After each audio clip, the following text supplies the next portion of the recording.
Thank you very much, Mr. Speaker, sir. I also like to support the statement by Senator Boni Khalwale. Indeed, people like Lawrence Sifuna, Jido Matiba, Charles Lobia, and the rest did shape the history and the destiny of this country.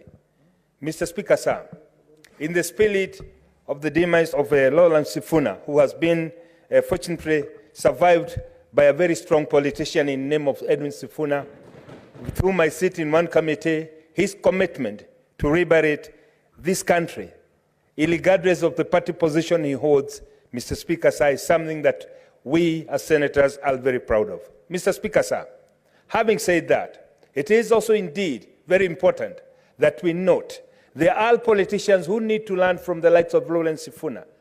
Those who wait until the president is out of the way, out of the country, and then they list national assets and put them for sale. Mr. Speaker, sir, we want to urge these leaders who sit near the high offices that it's important to note that it cannot, and we cannot accept them, to put such an important national heritage like the KICC for sale. Mr. Speaker, sir, I want today to add my voice.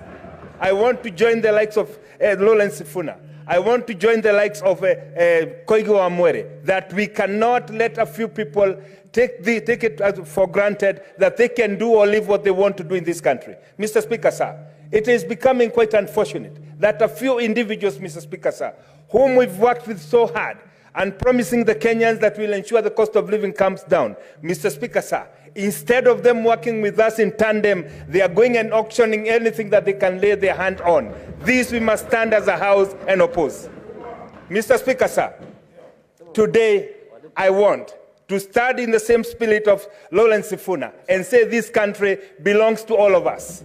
It cannot take our parents so many years to put things where they are today, and then we get to here, Mr. Speaker, sir, people bought edible oil that is toxic. They spent billions of shillings. This cannot be sold. Mr. Speaker, sir, it is time that we call these people and tell them enough is enough and they must stop. Yes. Mr. Speaker, sir, it is such a moment when we are given an opportunity to reflect on the things that are happening in this country, that we ask ourselves, are some of these people serious? Mr. Speaker, sir, just the other day, I led a statement from none other than one of our colleagues who's been sitting in this house, a Minister of Infrastructure and Transport, saying that centers, cars that have been bought by hustlers, that they should be banned from the road. Mr. Speaker, sir, I ask, are we losing our senses, Mr. Speaker, sir?